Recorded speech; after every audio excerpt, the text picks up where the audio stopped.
Ibu takut, Bu.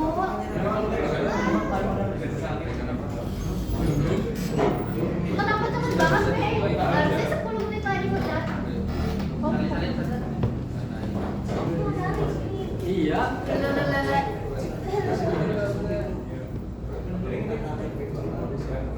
Ibu takut gak, Bu?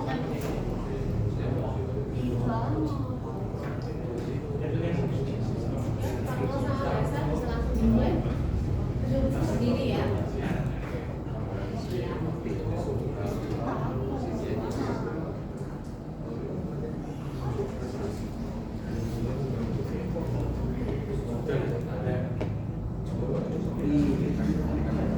Sudah bisa dimulai. Yang sebelumnya, selamat pagi. Assalamualaikum warahmatullahi wabarakatuh. Waalaikumsalam warahmatullahi wabarakatuh. Salam sejahtera bagi kita semua. Salam, Om Swastiastu, Namo Buddhaya, salam kebajikan. Pada kesempatan kali ini kita akan melakukan kegiatan debat dengan mosi kebebasan pers dibatasi, kritik dibungkam, dan oposisi diharapkan. Kemudian sebelumnya perkenalkan, saya di sini sebagai moderator Gaza Pratama Mardika dan rekan saya sebagai timer. Saya Kawan Yus dari Bobo sebagai timer. Yang akan memimpin jalannya perdebatan pada hari ini. Kemudian tanpa berlama-lama langsung saya berikan waktu 3 menit kepada tim pro. Sebelumnya perkenalkan dulu setiap tim. Di sini ada tim pro dan tim kontra. Dimulai dari tim pro, sisi kiri saya. Nama saya Farah Bilaso. Berdiri, Farah. Perkenalkan saya dari tim pro, tim pertama Farah Bilaso, absen 4 ya. Perkenalkan nama saya Mositas dari tim Pro absen 25. Saya dari tim Pro absen 12. Saya Melisa dari Kamesi, kita 31 dari tim.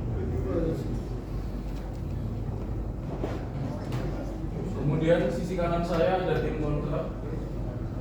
Perkenalkan nama saya Sehat absen 27 dari tim kontra. Perkenalkan nama saya Rika Dewasa absen 29 tim kontra. Perkenalkan nama saya Reza Pertama absen 28 dari tim kontra. Kenalkan saya Nurul Frida Zelia, absen 27. Saya Selamat Fanja, absen 33. Oke, langsung saja ke acara intinya, yaitu kita berikan waktu 3 menit kepada tim pro untuk memberikan argumen pembuka. 3 menit dimulai dari sekarang.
Waktu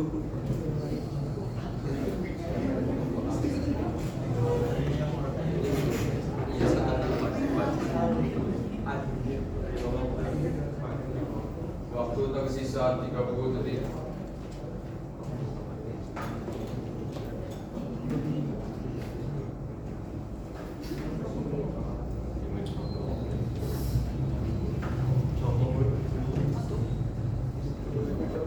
Waktu tersisa 10 detik. 5, 4, 3, 2, 1. Waktu habis.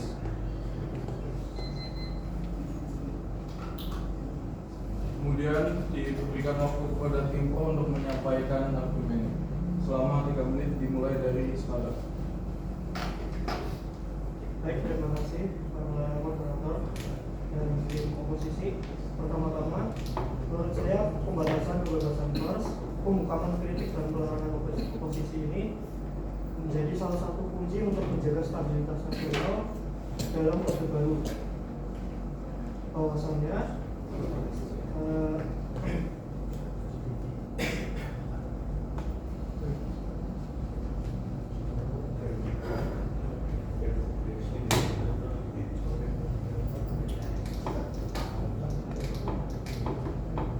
kita tahu bahwa Orde Baru adalah rezim otoriter maupun semi otoriter sesuai pendapat kalian, yang seringkali memanfaatkan sensor selektif untuk menekan blok gerakan massa yang berpotensi bermusuhan atau kudeta.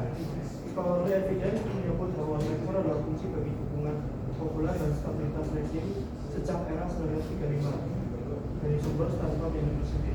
Modal program ekonomi menunjukkan bahwa pemerintahan selektif menekan biaya yang menjangkau audiens luas guna meminimalkan biaya koersi sambil mempertahankan legitimasi pemerintahan. Untuk saya poinnya itu mungkin bisa dilanjut tim saya. Saya kalau yang kedua, menurut kami kebebasan pers dan mengkritik itu salah satunya adalah mencegah disinformasi. Jadi di masa itu tuh informasi masih banyak yang mungkin tidak sesuai fakta, dan mungkin pemerintah di saat itu mereka berusaha untuk mencegah informasi, terutama informasi hoax, untuk semakin menyebar dan membuat stigma buruk di sekitar masyarakat. Lalu selanjutnya, Waktu tersisa 1 menit. Terima kasih atas waktunya. Izinkan saya untuk melanjutkan. Menerapkan real politik berdasarkan praktiknya di atas idealisme. Dalam konteks ini, mengurangi kebutuhan media sensasional memungkinkan pemerintah menyalurkan sumber daya dan perhatian ke program ekonomi strategis tanpa distribusi politik. Model Gerblas dan Sony bahkan menunjukkan bahwa tingkat kontrol media lebih tinggi berkorelasi dengan kapasitas mobilisasi negara dan melaksanakan kebijakan publik yang lebih terarah.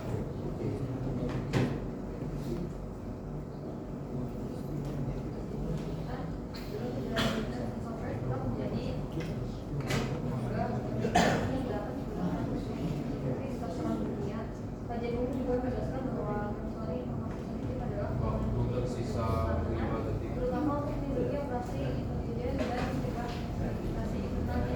Waktu habis. Baik, saya ucapkan terima kasih kepada tim O yang sudah memberikan argumen pembuka. Selanjutnya kami persilakan kepada tim kontra untuk memberikan argumen pembukanya. Waktu 3 menit dimulai dari sekarang.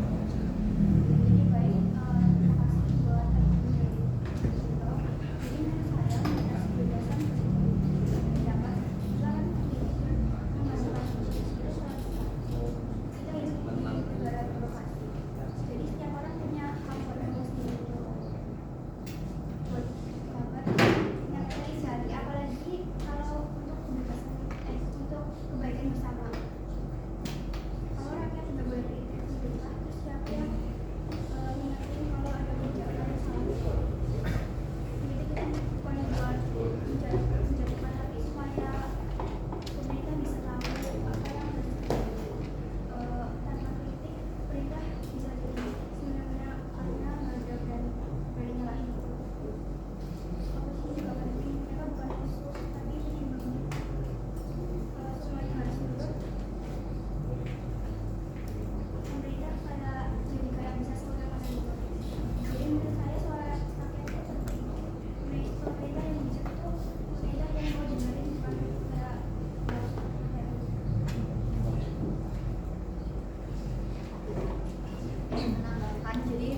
hoax itu muncul bukan karena orang bebas berbicara, tapi karena kurangnya edukasi dan transparansi dari pemerintah. Kalau rakyat diberi akses informasi dan yang benar dan terbuka, mereka bisa membedakan mana yang fakta dan mana juga yang bohong. Tapi kalau semua dikekang, kritik dilarang, dan juga media dibungkam, akhirnya orang tuh jadi percaya informasi dari sumber yang gak jelas. Selain itu, tidak semua kritik itu hoax. Kadang kritik justru berisi data dan fakta dari pengalaman langsung masyarakat. Kalau semua kritik dianggap hoax dan langsung dibungkam, itu bisa membuat pemerintah kehilangan kepercayaan dari rakyat. Waktu tersisa 1 menit.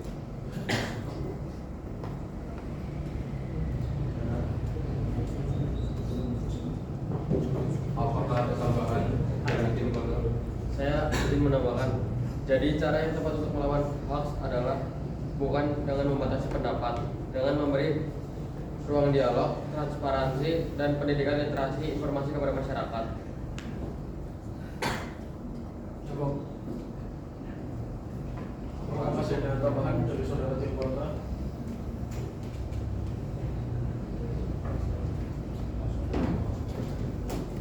Baik, kalau tidak ada, kami cukupkan.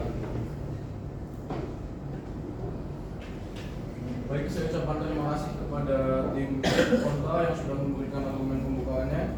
Kemudian saya berikan waktu 3 menit kepada tim pro untuk menyangkal argumen yang sudah diberikan oleh tim kontra.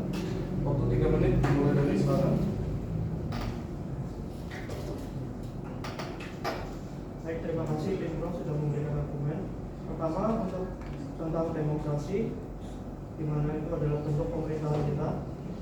Salah satu kritik dari demokrasi adalah ia bisa menyebabkan kekacauan sosial karena menempatkan mayoritas yang tidak berkompeten untuk mengambil keputusan negara tanpa landasan keahlian, tanpa difilter keahlian mereka.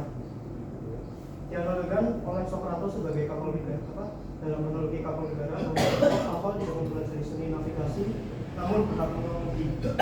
Jadi tidak yang dicetus sebagai kepala negara tidak kompeten malah disuruh mengemudi kapal. Itu untuk demokrasi. Yang lainnya mungkin bisa membuktikan.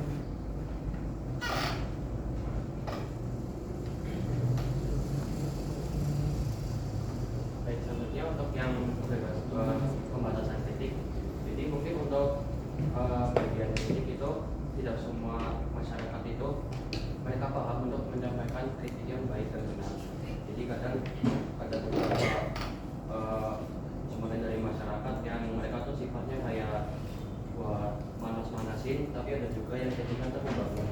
Jadi mungkin di sini mungkin pemerintah itu mereka mencoba untuk sedikit mengurangi kritik yang memang fungsinya itu untuk memanas-manasi pemerintahan dan bikin pemerintah itu jadi lebih kasar. Jadi mungkin satunya ada yang ingin ditambahkan. Apakah ada tambahan dari tim pro?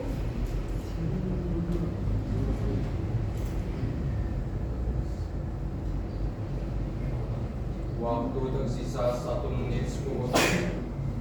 Oposisi izin menambahkan, oposisi bisa merusak jika tidak diawasi. Oposisi memang penting, tapi bukan berarti bebas seenaknya menyerang pemerintah tanpa batas. Oposisi menyerang kemudian membuat kerusuhan bahkan menjauhkan mereka. Maka pengawasan terhadap oposisi adalah bentuk perlindungan terhadap demokrasi itu sendiri. Apakah ada yang ingin ditambahkan dari tim pro?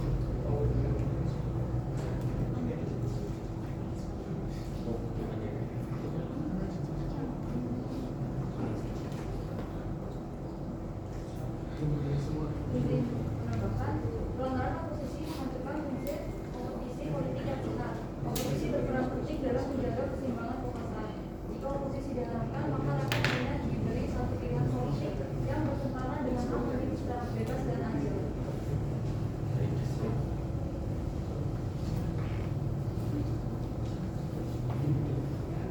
Baik, saya ucapkan terima kasih kepada tim pro yang sudah memberikan argumen bantahan dari argumen tim kontra. Kemudian saya memberikan kesempatan kembali untuk tim kontra memberikan argumen bantahan menanggapi terkait argumen yang sudah diberikan dari tim pro. Diberikan waktu 3 menit dimulai dari sekarang. Terima kasih atas tanggapan dari Tim Pro. Kami menghargai analogi kapal negara dan kekhawatiran terhadap kurangnya kompetensi dalam demokrasi. Namun kami ingin menekankan bahwa justru di sini letak kekuatan demokrasi pada partisipasi rakyat. Demokrasi bukan soal setiap orang menjadi ahli dalam pemerintah, melainkan soal setiap warga negara memiliki hak suara dalam arah kebijakan yang mempengaruhi hidup mereka.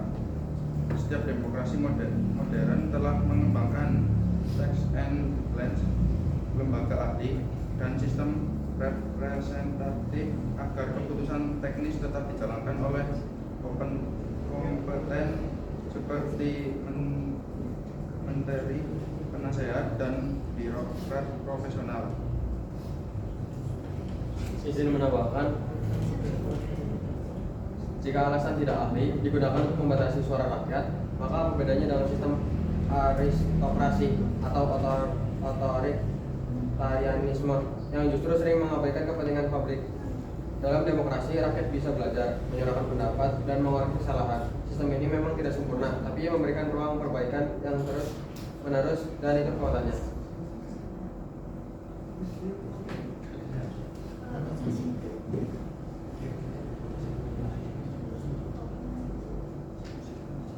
Apakah ada yang ingin ditambahkan dari tim kontra? Izin menambahkan, jika kekuasaan hanya dipegang oleh segelintir yang dianggap ahli, maka siapa yang mengawasi mereka? Bukanlah sejarah menunjukkan bahwa ahli pun bisa salah, dan tanpa rakyat yang kritis, kesalahan itu bisa menjadi kehancuran. Jadi maksudnya bahwa tidak semua masyarakat bisa menerima kritik dengan baik. Karena menurut saya itu merupakan alasan untuk membatasi berbasis pendapat.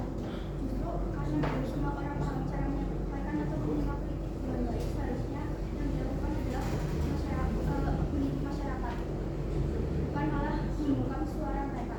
Jadi kritik yang sebenarnya atau tidak sopan bisa ditanggapi dengan cara yang bijak, kayak misalnya klarifikasi itu, atau bikin jarak yang terbuka, bukan dengan pembatasan. Kalau kritik dianggap ancaman dan langsung dibatasi, maka rakyat akan menjadi takut untuk berbicara, bahkan ketika mereka punya keluhan mereka jadi nggak bisa mengungkapkan gitu loh. Apakah ada tambahan dari tim kontra? Cukup. Saya ucapkan terima kasih kepada tim kontra yang sudah memberikan argumen bantahan serta argumen yang sudah diberikan oleh tim pro. Kemudian diberikan kembali kesempatan 3 menit kepada tim pro untuk menyangkal atau membantah kembali argumen bantahan dari tim kontra. Waktu 3 menit diberikan, dimulai dari sekarang.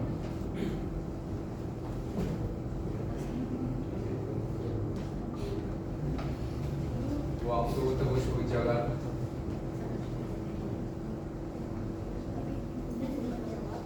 Kami mengalami kekhawatiran bahwa tidak semua warga memiliki kapasitas atau pengetahuan politik yang memadai untuk berpartisipasi secara efektif dalam sistem demokrasi. Justru karena itulah diperlukan adanya pengawasan dan pembatasan terhadap arus informasi agar masyarakat tidak disesatkan oleh opini yang keliru atau propaganda berbahaya. Dengan membatasi kritik yang destruktif dan memilih opini publik melalui media yang kembali, negara dapat menjaga kestabilan sosial dan mencegah manipulasi yang dilakukan oleh pihak-pihak yang tidak bertanggung jawab. Tidak semua informasi layak dikonsumsi publik secara mentah, dan bukan berarti membatasi partisipasi, melainkan mengarahkan partisipasi ke arah yang produktif dan aman bagi negara. Jadi untuk bagian kritik itu sebenarnya kritiknya itu nggak semata-mata kayak kita tuh nggak boleh kritik pemerintah, kita tetap boleh, tetapi kritiknya itu kalau bisa yang baik dan jangan memilih kayak jangan bikin kerusuhan gitu, karena di masa itu tuh akses pendidikan itu memang masih minim dan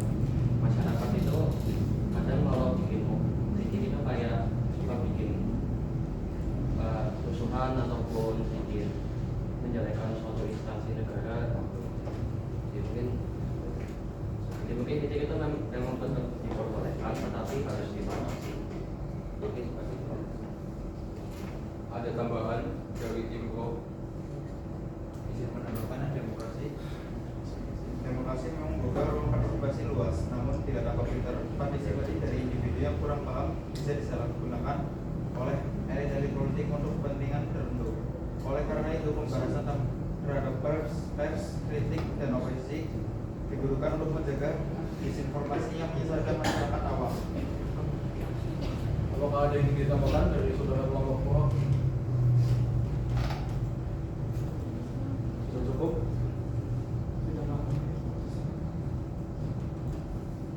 Baik, terima kasih untuk tim kontra. Bapak-bapak yang sudah memberikan argumen tambahan terkait argumen yang sudah diberikan tim kontra. Kemudian diberikan waktu kembali 3 menit kepada tim kontra untuk memberikan argumen bantahan yang terakhir. Waktu 3 menit diberikan dan dimulai dari sekarang.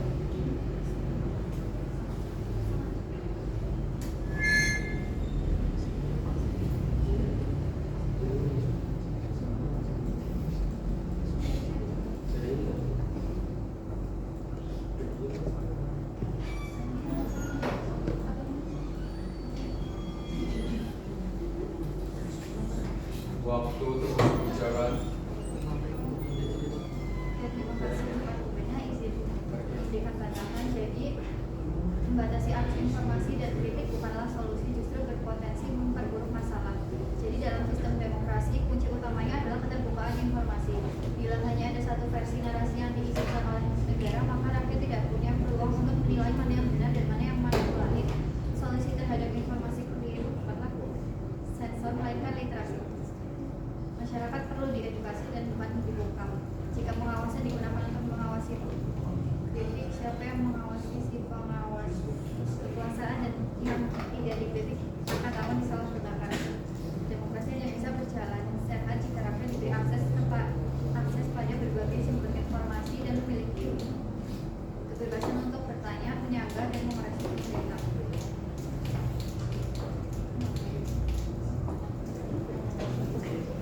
Izin menambahkan, kritik yang tajam bukanlah ancaman, tapi alarm sehat menyaring opini demi kebaikan rakyat. Seringkali menjadi alasan klasik bagi rezim otoriter untuk membungkam oposisi dan mempertahankan kekuasaan tanpa pertanggungjawaban.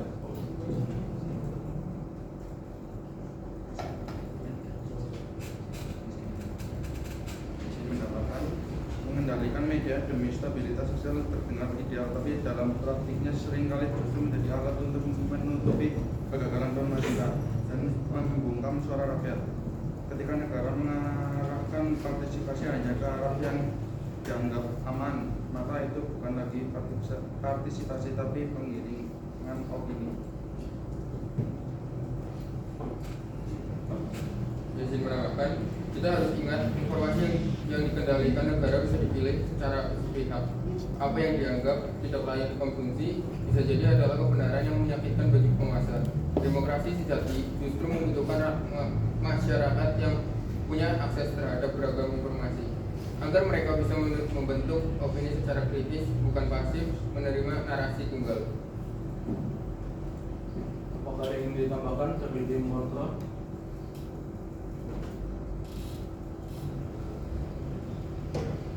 Waktu tersisa 10 detik. Cukup.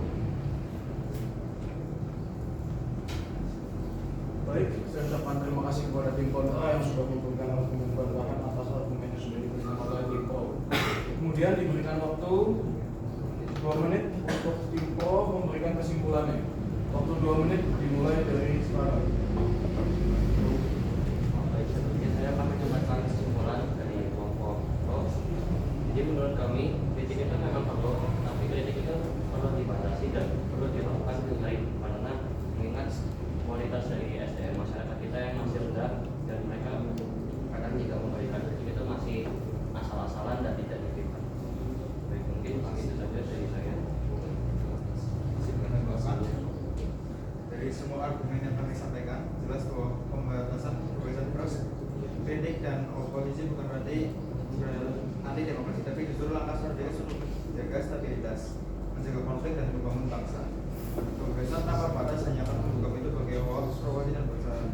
Dalam konteks itu negara perlu ketegasan, bukan kelemahan. Terima kasih.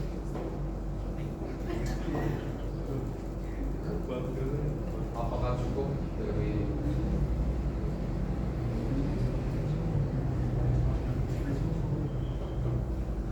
terima kasih kepada tim pro yang sudah memberikan kesimpulan argumen. Kemudian diberikan waktu 2 menit juga kepada tim kontra untuk memberikan kesimpulannya. Waktu 2 menit diberikan dan dimulai dari sekarang. Oke, baik. Kami tetap pada pendidikan bahwa pendapat merupakan kritik dan kebenaran adalah hal yang sangat penting dalam hidup. Membatasi terhadap pembahas kalau menghambat kemajuan, menimbulkan ketakutan dan menjatuhkan rakyat dari pemerintah. Kritik bukan mencuri, tapi mengingat sih bukan mengganggu, tapi mengingatkan kebebasan berbicara pada masyarakat. Jika semua itu dibatasi dengan alasan disabilitas atau ketertiban, maka yang kita jabatan kepada jabatan hati kesulitan yang ada. Maka dari itu kami menolak segala bentuk pembungkaman terhadap suara rakyat karena suara rakyat adalah kekuatan terbesar dari Adakah yang ingin ditambahkan dari saudara tim kontra? Waktu tersisa 1 menit.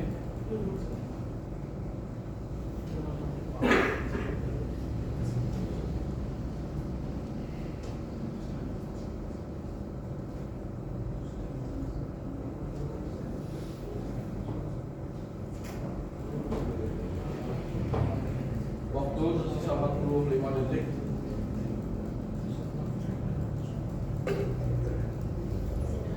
Jadi kami percaya bahwa kebebasan berpendapat, kritik dan oposisi adalah kunci menciptakan negara yang lebih baik, lebih adil, dan demokratis.